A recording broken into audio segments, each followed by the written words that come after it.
Kasih tahu untuk dunia, Habib Bahar bin Ali bin Smith pejuang, bukan pecundang.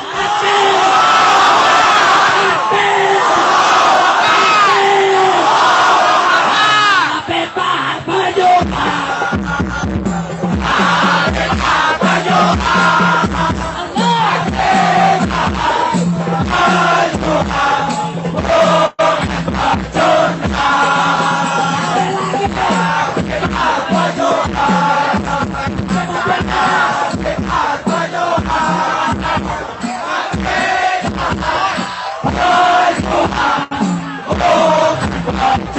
Kasih tahu sama dunia, Habib Bahar berjuang. Habib Bahar berjuang. Habib Bahar berjuang.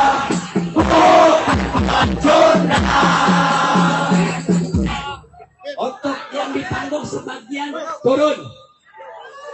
Sebagian turun.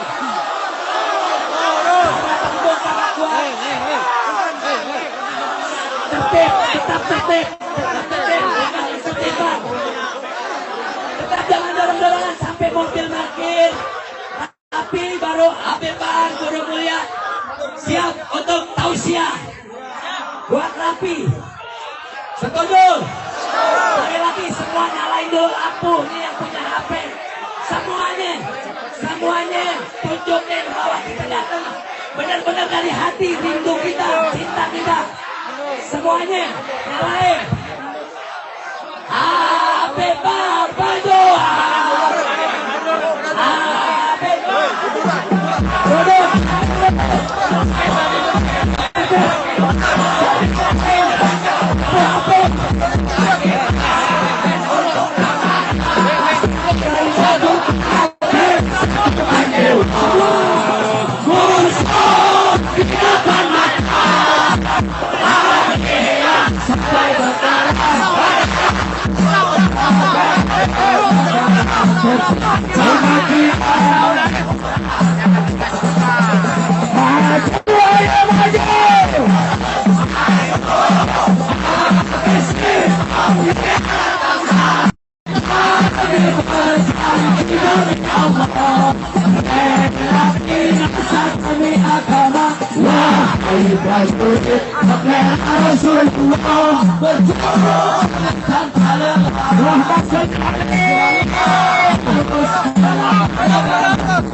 Ayo semua tenang, duduk yang rapi. Jangan ada yang bersuara. Siap tertib? Siap tertib? Siap khusyuk? Takbir! Angkat tangan semua, takbir! Takbir! Takbir! Sallu ala Muhammad!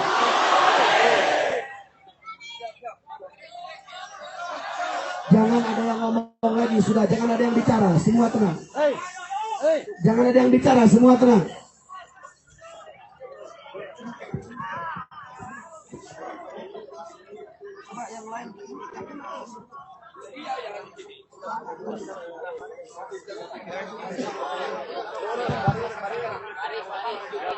Sallu ala Nabi.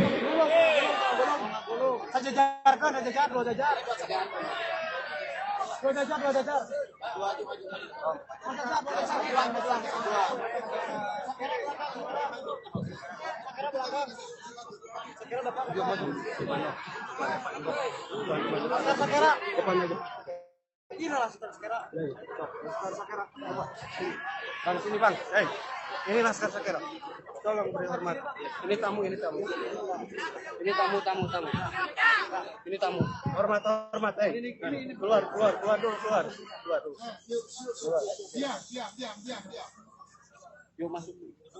Assalamualaikum warahmatullahi wabarakatuh.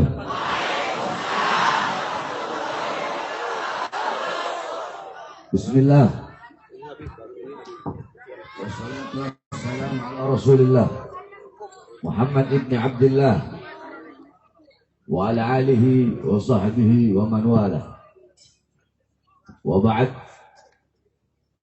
Yang saya cintai, yang saya muliakan, para alim ulama, para habaib, para kiai, para asatid, para tokoh masyarakat, para aparat pemerintah, wabil khusus yang saya cintai segenap tuan rumah dan segenap panitia daripada peringatan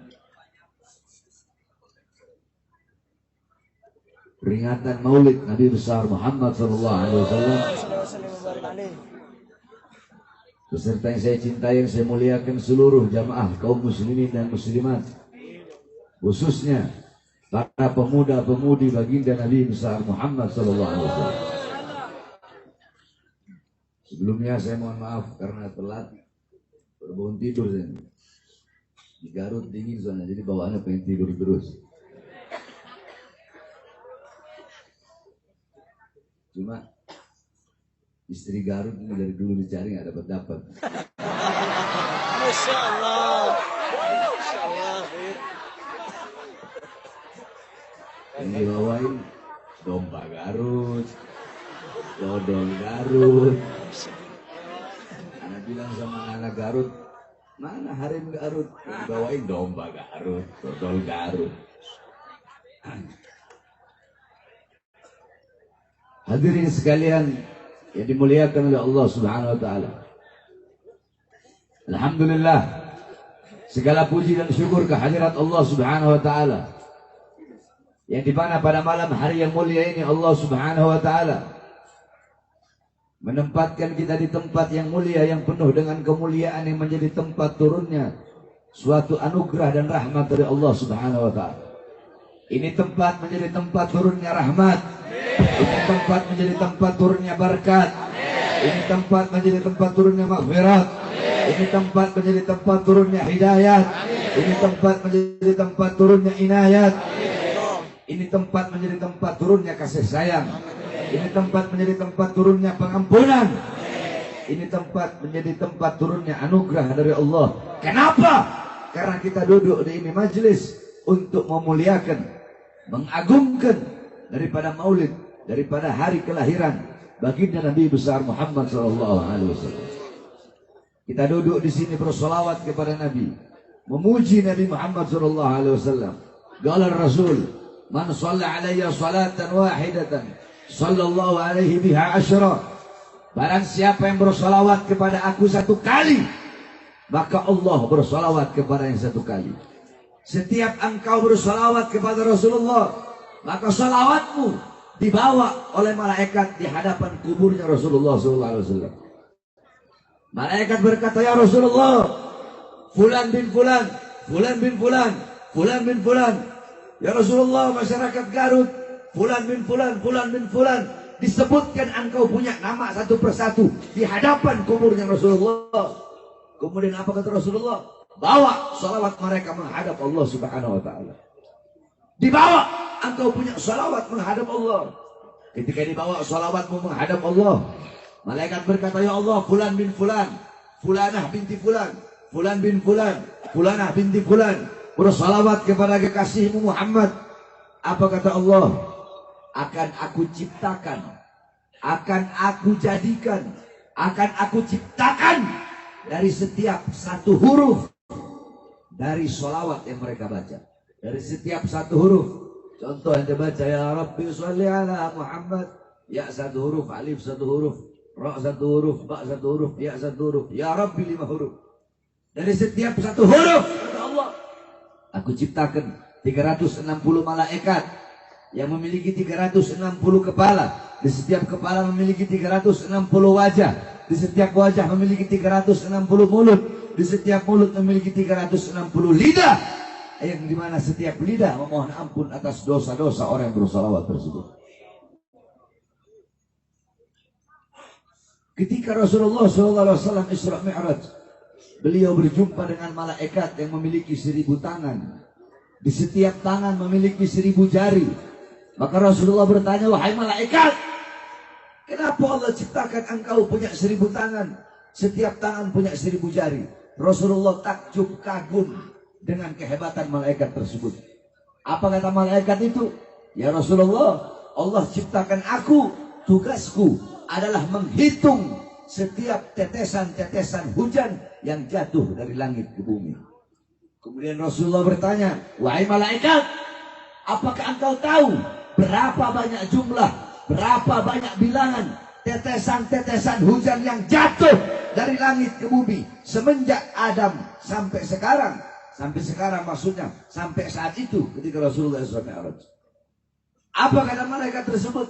Iya ya Rasulullah, aku tahu berapa banyak jumlah, berapa banyak bilangan tetesan-tetesan hujan yang jatuh dari zaman Nabi Adam hingga saat ini. Tetesan hujan yang jatuh di laut, yang jatuh di sungai, yang jatuh di gunung, yang jatuh dimanapun. Aku tahu berapa jumlahnya, berapa bilangannya. Aku bisa menghitungnya dengan tepat. Jumlah tetesan hujan dari zaman Nabi Adam hingga saat ini. Rasulullah takjub dan kagum dengan kehebatan malaikat tersebut. Tiba-tiba malaikat itu berkata, akan tetapi ya Rasulullah, aku punya kekurangan. Apa kekuranganmu? Kata Rasulullah. Dijawab oleh malaikat tersebut, kekuranganku, kelemahanku, yaitu ketika umatmu berkumpul di suatu tempat untuk bersalawat kepadamu, untuk memujimu, memuliakanmu, mengagungkanmu. Ketika mereka bersalawat, disitulah kekurangan dan kelemahanku. Kenapa? Karena aku tidak bisa menghitung berapa banyak rahmat dan pengampunan yang Allah berikan kepada umatmu yang bersalawat kepadamu. Coba kau bayangkan, tetesan-tetesan hujan yang jatuh dari langit ke bumi dari zaman Nabi Adam bisa dia hitung. Tapi engkau duduk, kalian duduk pada malam hari ini bersolawat kepada Nabi Muhammad. Malaikat tersebut tidak bisa menghitung berapa banyak rahmat dan pengampunan yang Allah berikan kepada kita yang bersolawat, memuliakan dan memuji Nabi Muhammad. Saudara-saudara, kita duduk di sini memuliakan Nabi, mengagungkan Nabi, memuji Nabi, bersalawat kepada Nabi. Nabi tidak butuh dengan pujian kita. Nabi tidak butuh dengan salawat kita. Nabi Muhammad tidak butuh kita memuliakannya. Jangan engkau pikir engkau duduk di sini memuliakan Nabi, terus Nabi menjadi mulia. Tidak. Engkau duduk di sini, kita duduk di sini mengagungkan Nabi, terus Nabi menjadi agung, lebih menjadi agung. Kau duduk di sini memuji Nabi, terus Nabi Muhammad lebih menjadi terpuji. Kau duduk di sini bersolawat kepada Nabi, terus Nabi Muhammad butuh kepada kau punya solawat. Tidak. Ada satu syair yang dimana dikatakan, ma madahtu Muhammadan bi gasidati, walakin mudiha gasidati bi Muhammadin.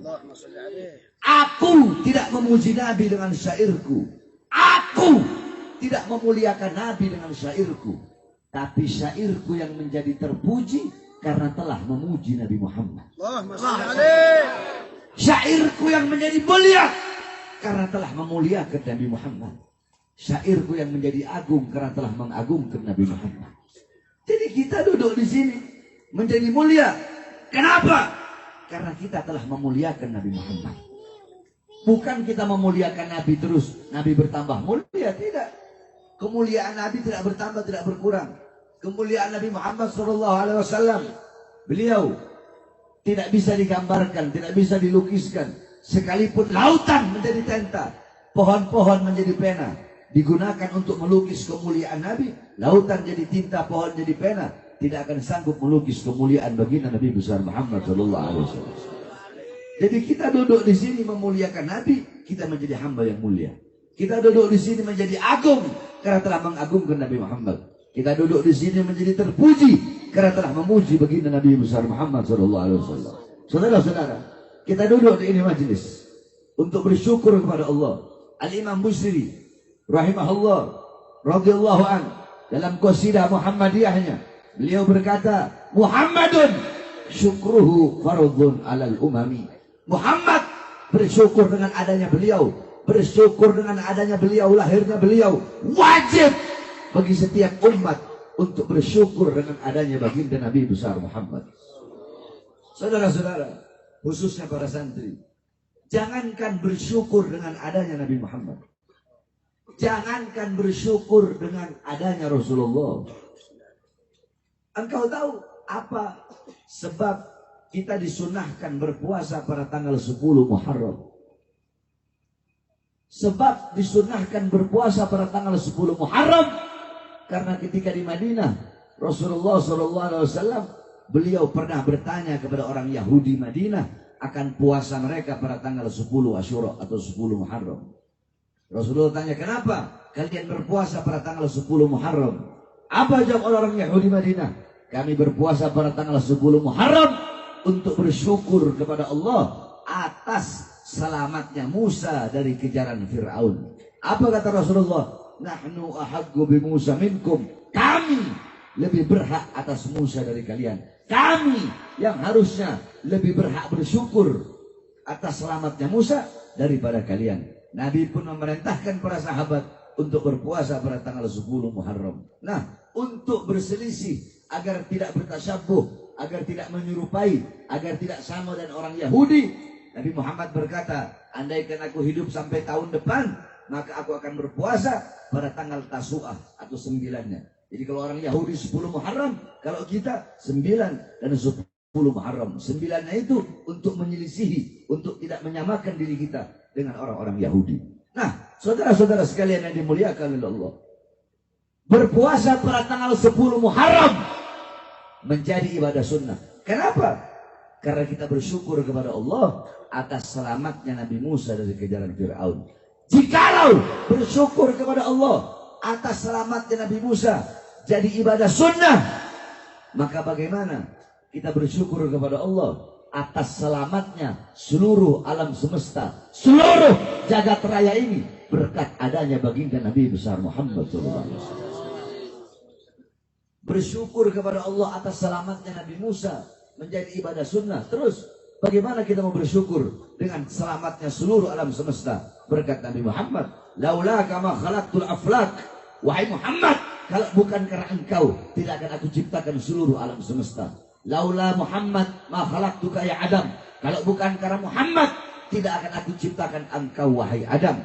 Bahkan dalam burdah, qasidah burdah dikatakan, فَكَيْفَ تَدْعُوا إِلَى الدُّنْيَا ضَرُورَةُ مَنْ لَوْلَاهُ لَمْ تُخْرَجِ الدُّنْيَا مِنَ الْعَدَمِ.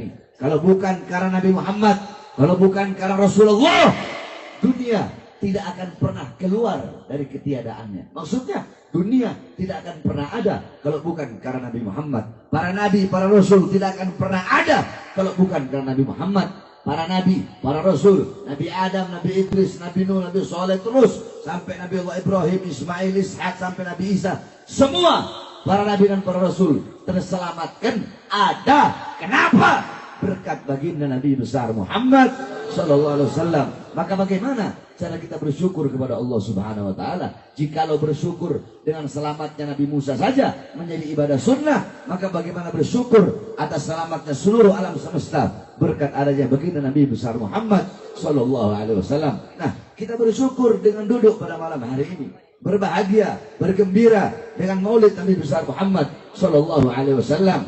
Ya saudara-saudara, dalam Al-Quran Allah berfirman, "Qul bifadlillah wa birahmati wa bidzalika falyafrahu." Katakanlah, dengan karunia Allah dan dengan rahmat Allah, maka dengan karunia dan rahmat tersebut falyafrahu, hendaklah mereka bergembira. Apa karunia Allah? Karunia Allah adalah Al-Quran, ilmu, iman, Islam. Itu karunia Allah. Terus apa rahmat Allah? Yang dimana dengan adanya rahmat itu kita harus berbahagia, kita harus bergembira. Dalam kitab Tafsir bil Ma'thur, Ma'alimut Tanzil, Al-Imam Baghawi mengatakan maksud rahmat Allah dalam ayat tersebut sebagaimana dalam ayat yang lain, "Wa ma arsalnaka illa rahmatan lil alamin." Tidak aku utus engkau wahai Muhammad kecuali engkau adalah rahmat bagi seluruh alam semesta. Maka dengan adanya Al-Quran, ilmu, Islam, iman sebagai karunia Allah, dan dengan adanya Nabi Muhammad sebagai rahmat Allah yang paling besar, falyafrahu, hendaklah bergembira, hendaklah kita semua bergembira, hendaklah kita berbahagia, hendaklah kita bersyukur dengan adanya baginda Nabi besar Muhammad sallallahu alaihi wasallam. Oleh karenanya jikalau ada yang bertanya, siapa yang menyuruh kamu bikin maulid? Siapa yang suruh kamu perintahkan maulid? Jawab saja, Allah yang memerintahkan saya untuk membuat maulid. Allah yang memerintahkan saya untuk membuat maulid. Sebab apa? Intisari maulid adalah bergembira dengan lahirnya Nabi Muhammad SAW. Sedangkan perintah untuk bergembira dengan adanya Nabi itu ada dalam Al-Quran, yaitu ayat firman Allah, "Qul bifadlillah wa birahmati fa bidzalika falyafrahu." Saudara-saudara, jikalau intisari daripada maulid adalah memuliakan dan mengagungkan hari daripada kelahiran Nabi Muhammad, maka yang pertama kali mengagungkan, yang pertama kali memuliakan, yang pertama kali bermaulid, yang pertama kali mengagungkan, memuliakan kelahiran Nabi bukan para ustadz, bukan para kiai, bukan para habaib, bukan para ulama, bukan para a'immah, bukan a'immatul arba, bukan Imam Hanafi, Maliki, Syafi'i, Hanbali, bukan para asfiya, bukan para tabi'in, bukan para tabi'in, bukan para sahabat, bukan juga para malaikat, bukan juga Nabi Muhammad, bukan para nabi, bukan para rasul, tetapi yang pertama kali, zat yang pertama kali memuliakan, mengagungkan hari kelahiran Nabi Muhammad adalah Allah Subhanahu wa taala. Allah yang pertama kali memuliakan dan mengagungkan hari kelahiran Nabi Muhammad. Bagaimana cara Allah memuliakan dan mengagungkan kelahiran Nabi? Allah punya cara sendiri untuk memuliakan dan mengagungkan kelahiran Nabi Muhammad. Bagaimana cara Allah? Saudara-saudara, dikatakan dalam surah Nabawiyah, "Wulida sallallahu alaihi wasallam yaumul Itsnain 12 min syahr Rabiul Awwal 'amal fil." Nabi Muhammad lahir pada hari Senin tanggal 12 bulan Rabiul Awal tahun gajah. Wa summiya 'ama wiladatihi 'amul fil. Dinamakan tahun kelahiran beliau itu dengan tahun gajah. Kenapa? Li'anna malikal Habasyah ja'a ilal Ka'bah, ja'a ilal Makkah lihadbil Ka'bah wa kana fi filun 'azim. Karena pada saat itu pasukan raja-raja Habasyah datang ke Mekah membawa pasukan gajah yang banyak, membawa pasukan gajah yang besar, datang ke Mekah untuk menghancurkan Ka'bah. Makanya tahun lahirnya beliau dinamakan tahun gajah, karena kejadian terbesar pada saat itu adalah Raja Habasyah datang ingin menghancurkan Ka'bah. Fa'ahlakallahul jaysh. Allah hancurkan tentara gajah tersebut. Dengan apa? Dengan burung ababil, yang dimana satu ekor burung bawa batu dari neraka Sijil. Satu ekor burung bawa 3 buah batu. Satu batu di mulutnya, satu batu di kaki kanannya, satu batu di kaki kirinya. Sehingga ketika burung ababil melemparkan itu batu kepada tentara gajah, itu batu jatuh di atas kepala, tembus sampai ke kaki. Faja'alahum kasfin ma'kul. Allah jadikan mereka bagaikan makanan ulat, bagaikan daun yang dimakan sama ulat, lubang. Jatuh itu batu di atas kepala, tembus sampai ke kaki, saudara-saudara. Allah hancurkan mereka. Kenapa? Allah hancurkan di saat hari kelahiran Nabi Muhammad SAW. Padahal bisa saja Allah hancurkan sebelum Nabi lahir. Sebelum Nabi lahir, sebelum mereka berangkat, bisa aja kalau Allah menghancurkan. Tapi kenapa Allah hancurkan di hari lahir Nabi? Takriman, tasyrifan, wa ta'ziman li maulidin Nabi sallallahu alaihi wasallam, untuk memuliakan, mengagungkan daripada kelahiran baginda Nabi besar Muhammad sallallahu alaihi wasallam. Saudara-saudara, api majusi yang selama ribuan tahun tidak pernah padam, Allah padamkan di hari kelahiran Nabi Muhammad. Apakah mustahil Allah mau padamkan sebelum Nabi lahir? Bisa saja Allah padamkan sebelum Nabi Muhammad lahir, atau bisa saja Allah padamkan sesudah Nabi Muhammad lahir. Tapi kenapa Allah padamkan api majusi yang selama ribuan tahun tidak pernah padam di hari kelahiran Nabi, untuk memuliakan dan mengagungkan kelahiran baginda Nabi besar Muhammad? Istana Romawi Allah hancurkan tiang-tiangnya tepat di hari kelahiran Nabi. Kenapa kok di hari lahir Nabi? Apakah tidak bisa sebelum Nabi lahir? Bisa. Jauh sebelum Nabi lahir Allah hancurkan. Bisa saja. Tapi kenapa Allah hancurkan di hari kelahiran Nabi? Takriman wa tasyrifan wa ta'ziman, untuk memuliakan dan mengagungkan daripada kelahiran baginda Nabi besar Muhammad sallallahu alaihi wasallam. Saudara-saudara sekalian yang dimuliakan oleh Allah, di hari kelahiran Nabi, sumur-sumur yang kering Allah pancarkan kembali. Sumur-sumur yang kering memancarkan air. Pohon-pohon yang kering bertumbuh daun dan bunganya. Kenapa di hari kelahiran Nabi? Sebelum Nabi lahir, bisa saja sumur yang kering itu Allah pancarkan air. Pohon-pohon, batang-batang pohon yang kering Allah keluarkan daunnya. Tapi kenapa di hari lahirnya Nabi? Karena untuk memuliakan dan mengagungkan kelahiran Nabi Muhammad SAW. Seperti itulah cara Allah memuliakan kelahiran Nabi. Dan masih banyak lagi bagaimana cara Allah memuliakan kelahiran Nabi. Nah, jikalau intisari maulid adalah memuliakan dan mengagungkan hari kelahiran Nabi Muhammad, maka berarti yang pertama kali bermaulid adalah Allah Subhanahu wa taala. Kenapa? Karena Allah lah yang pertama kali memuliakan dan mengagungkan kelahiran baginda Nabi besar Muhammad sallallahu alaihi wasallam. Saudara-saudara, ini negara kita yang kita cintai, yaitu negara Kesatuan Republik Indonesia. Negara Indonesia adalah negara maulid, negara sholawat. Saudara-saudara, kalau udah datang bulan Rabiul Awal di Indonesia, di setiap gang-gang, di setiap lorong-lorong, di setiap kampung-kampung, di setiap desa-desa, di setiap sudut-sudut, di setiap kelurahan, kecamatan, di setiap wilayah, setiap kota, setiap daerah, dari Sabang sampai Merauke, di mana-mana pasti bikin acara maulid Nabi Muhammad SAW. Makanya tidak heran kenapa kok umat Islam Indonesia menjadi umat Islam yang sangat dicintai dan sangat dirindukan oleh baginda Nabi besar Muhammad SAW. Sebab apa? Sebab tidak ada satupun negara di dunia ini yang lebih banyak membaca maulid, yang lebih banyak merayakan maulid seperti negara yang kita cintai. Tidak ada negara yang paling banyak membaca maulid Nabi, yang paling banyak merayakan maulid Nabi adalah negara Kesatuan Republik Indonesia. Akan tetapi sayang seribu sayang, saudara-saudara, kemarin ada seorang anak cucu Rasulullah, ada seorang anak cucu Nabi Muhammad SAW, yang dimana beliau merayakan, bikin acara maulid, beliau memuliakan hari kelahiran kakeknya, beliau bergembira dengan lahir kakeknya Nabi Muhammad SAW, beliau bersyukur atas maulid Nabi Muhammad SAW, beliau rayakan hari kelahiran, beliau bikin acara maulid Nabi Muhammad SAW, ribuan jutaan umat, ribuan umat, puluhan ribu, ratusan ribu umat datang sama-sama membaca maulid Nabi Muhammad SAW. Akan tetapi beliau ditangkap, akan tetapi beliau dimasukkan penjara. Kenapa? Karena bikin acara maulid Nabi Muhammad, beliau masuk penjara. Demi Allah, tidak ada di dunia orang bikin maulid dimasukkan penjara kecuali beliau, Al-Habib Muhammad Rizik bin Hussein bin Syihab. Saya tanya, ini zalim apa tidak? Jawab yang keras, zalim apa tidak?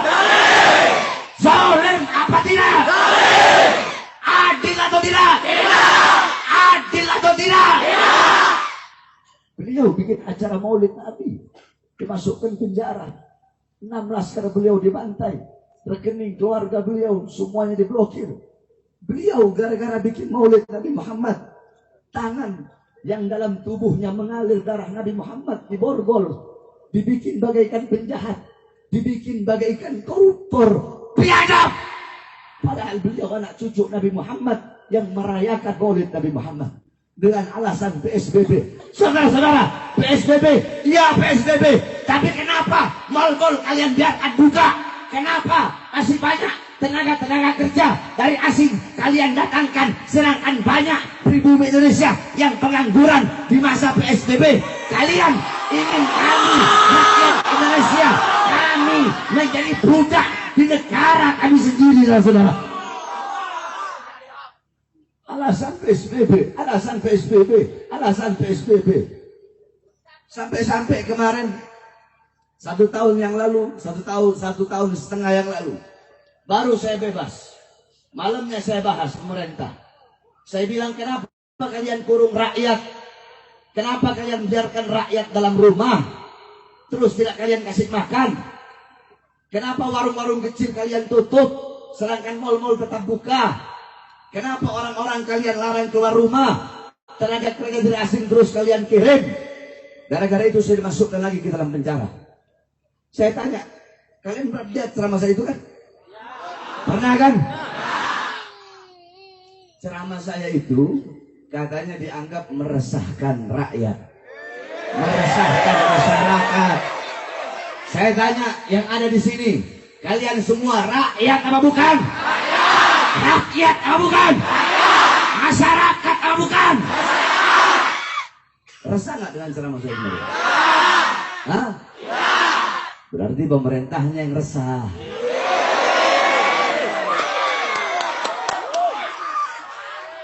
Kan udah saya bilang, mulut saya ini kayak alkohol. Mulut saya kayak alkohol. Kalau kena kulit yang ada luka, perih, pedih, sakit. Tapi kalau kulit yang tidak ada luka, alkohol kena kulit luka, sakit apa dingin? Sakit apa dingin? Jadi kalau pemerintahnya baik, pemerintahnya benar, tidak melakukan kezoliman, pemerintahnya berlaku adil, tidak berlaku zolim, kena mulut saya, ya biasa-biasa saja, betul? Mereka nggak bakal merasa sakit, betul? Katanya meresahkan, mana yang resah? Hah? Masyarakat mana yang resah? Kalian yang resah, bukan masyarakat. Kenapa? Sebab yang saya sampaikan adalah kebenaran yang nyata. Yang saya sampaikan ketidakadilan kalian, kezaliman kalian kepada kami, bangsa dan rakyat Indonesia.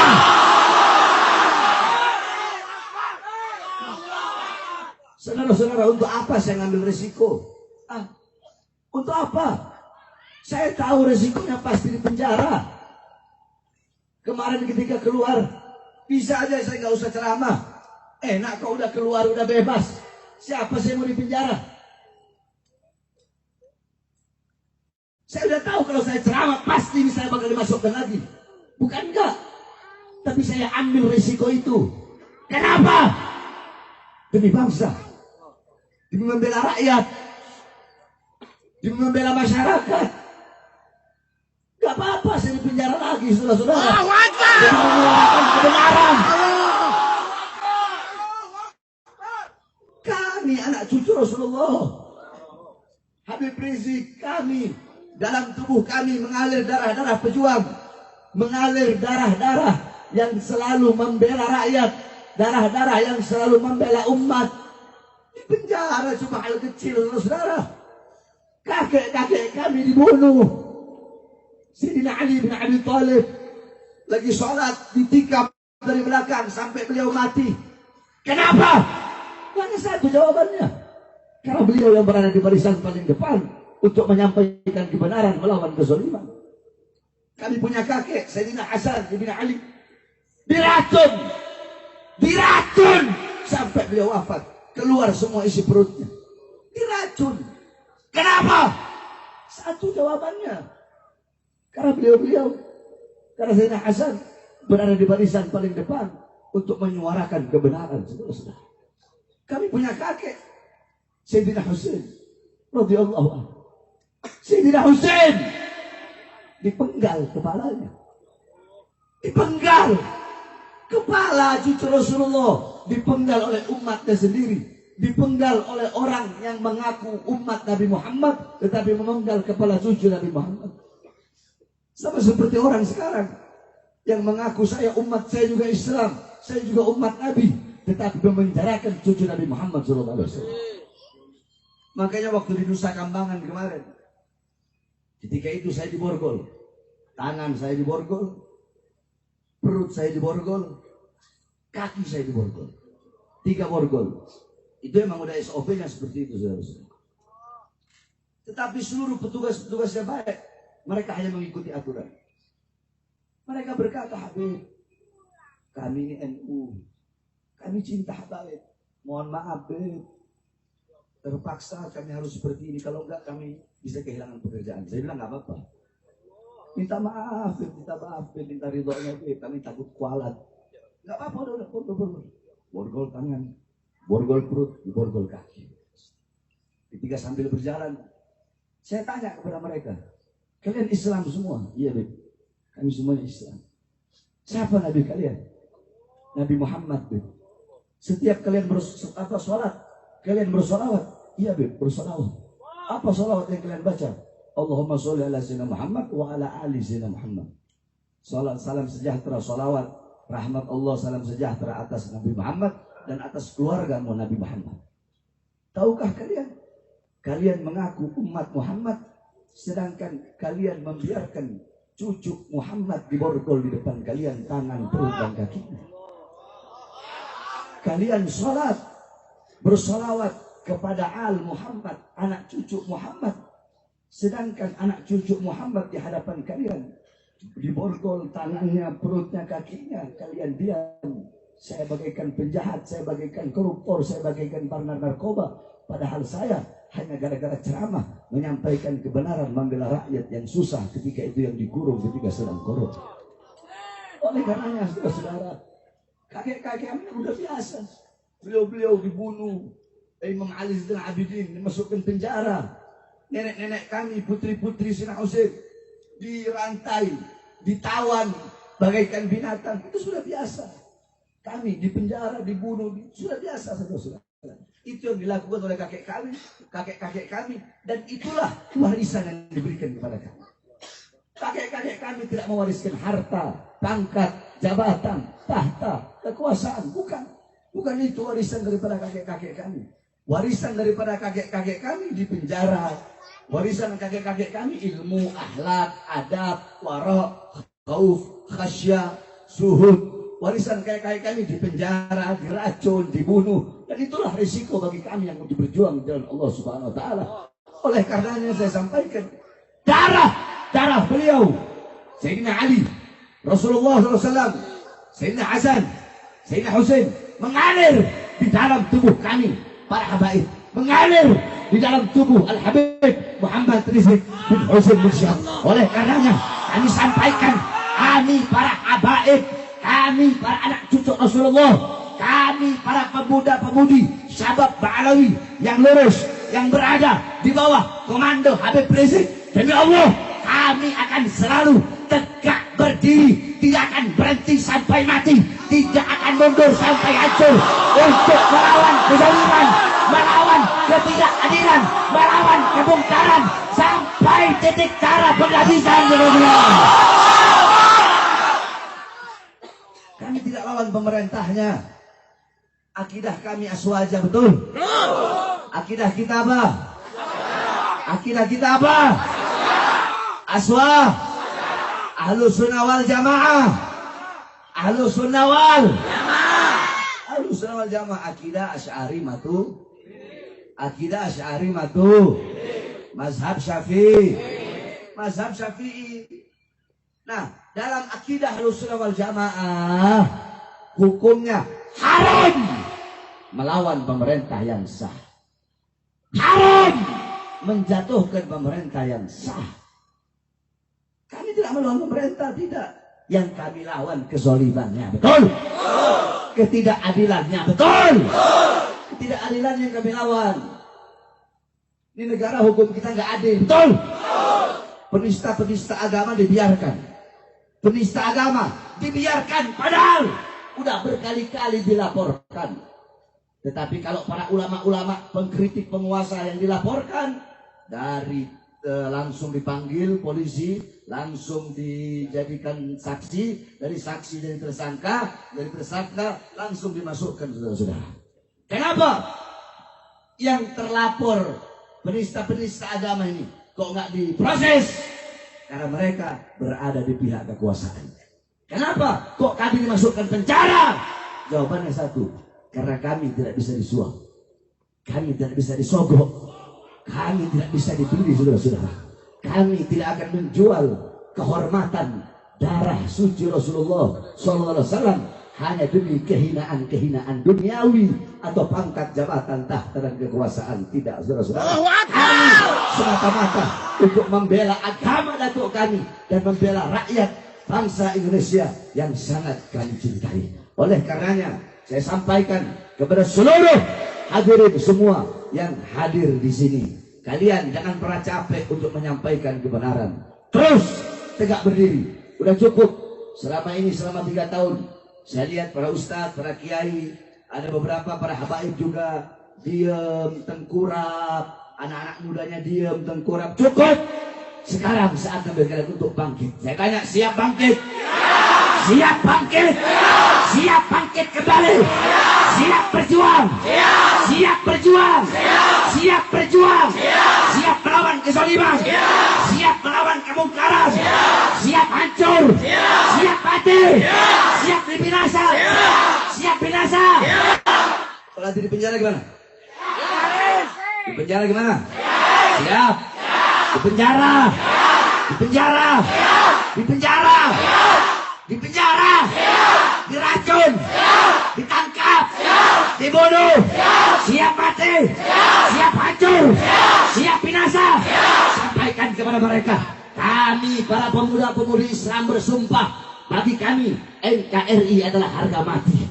Bagi kami Pancasila adalah harga mati. Bagi kami Bhinneka Tunggal Ika adalah harga mati. Bagi kami Garuda harga mati. Bagi kami Pancasila harga mati. Bagi kami merah putih adalah harga mati. Oleh karenanya, bagi siapapun para pengkhianat bangsa yang ingin menyengsarakan rakyat, yang ingin menyengsarakan rakyat, berbuat tidak adil kepada rakyat, maka kami pemuda-pemudi Indonesia akan berdiri, akan bangkit. Kami akan tegak berdiri, tidak akan berhenti, tidak akan mundur, akan terus melawan, berada di barisan paling depan, melawan kezaliman sampai titik darah penghabisan. Saya sudah tidak peduli lagi, saudara-saudara. Saya sudah tidak peduli. Minimal risiko yang sudah saya lalui, yang saya jalani di penjara berkali-kali, tinggal nunggu saya dibunuh aja, saudara-saudara. Saya tidak peduli. Sudah cukup. Saya tidak peduli. Minimal daripada risiko perjuangan itu di penjara. Dan itu sudah saya berkali-kali masuk. Saya ini tinggal tunggu mati aja. Ditembak atau diracun atau diapakan. Saya tawakal kepada Allah. Tetapi jangankan hanya di penjara, saudara-saudara. Kamu pikir saya bakal kapok? Tidak. Bahar bin Smith tidak akan pernah kapok untuk menyuarakan kebenaran.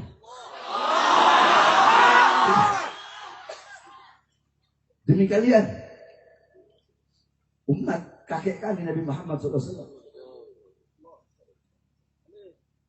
Demi rakyat Indonesia, apapun agamanya, mau Kristen, mau Buddha, mau Hindu, apapun sukunya, apapun warna kulitnya, untuk rakyat Indonesia, untuk bangsa, untuk merah putih, untuk kedaulatan Indonesia.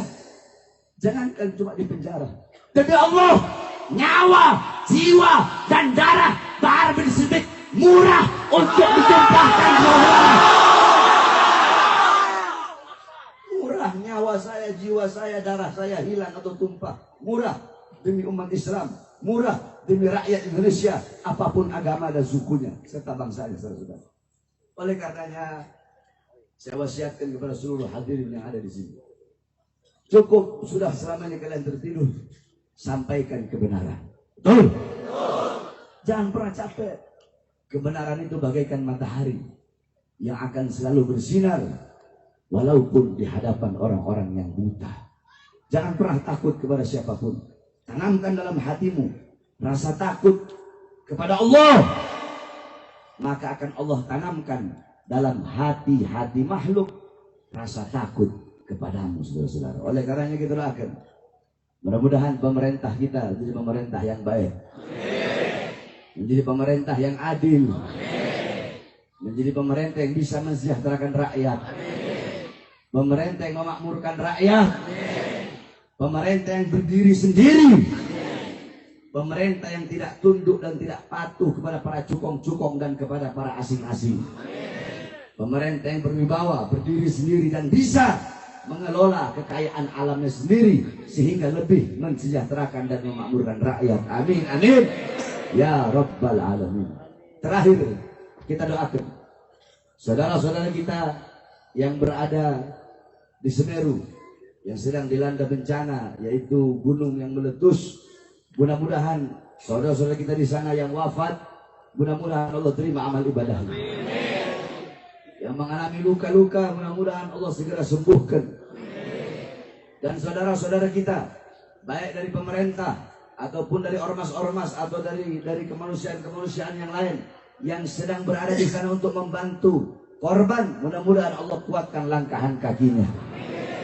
Tapi yang paling banyak saya lihat FPI yang ada di sana, saudara.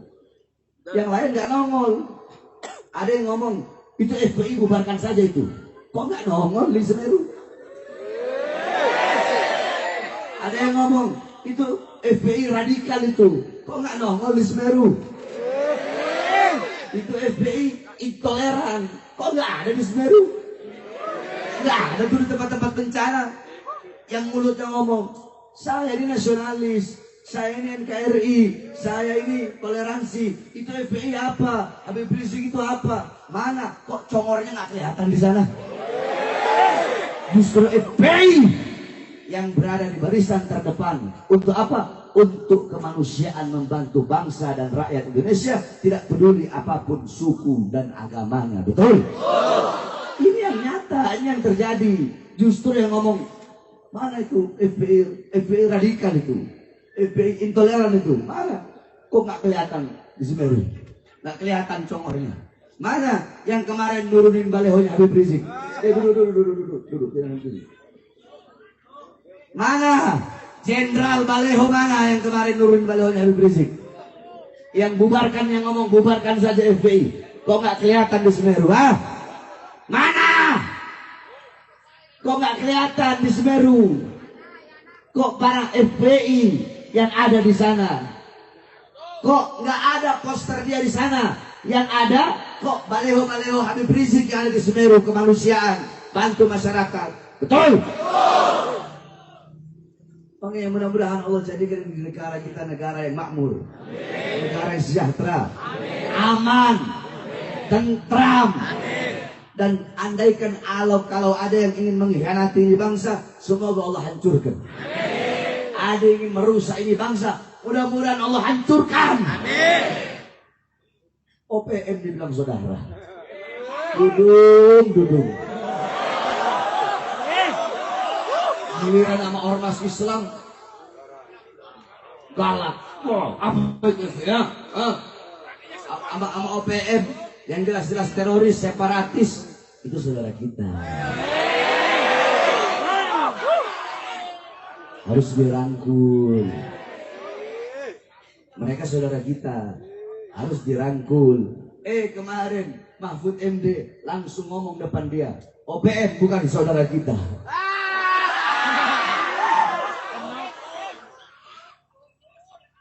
Betul. OPM itu teroris. Berapa banyak tentara yang mereka bunuh? Berapa banyak prajurit-prajurit baik dari TNI ataupun dari Polri yang gugur, dibantai, dibunuh oleh OPM? Kok malah dianggap saudara dan mau dirangkul? OPM harusnya dibasmi, diberantas. Siapapun yang ingin mendirikan negara sendiri, siapapun yang ingin keluar dari NKRI, para separatis, para teroris, maka harus diperangi, bukan malah dibiarkan, saudara. Ormas Islam galak, Beraninya sama Baleo. Kalian beli tank pakai duit rakyat bukan? Betul. Pakai duit siapa? Pakai uang siapa? Pakai uang siapa? Seragam mereka dari siapa? Semuanya tentara, polisi, pejabat, seragam mereka, gaji mereka dari siapa? Dari siapa? Dari keringat rakyat. Kalian beli tank, beli senjata, beli water cannon, itu untuk apa? Untuk menjaga keutuhan, kedaulatan negara kesatuan Republik. Buat perang lawan asing di Natuna sana, lawan Cina. Lawan kalau ada negara-negara yang mau mengambil pulau-pulau kita yang berbatasan dengan Indonesia. Kapal perangnya, pesawatnya, tanknya pakai buat perang, bukan pakai buat nurunin baliho.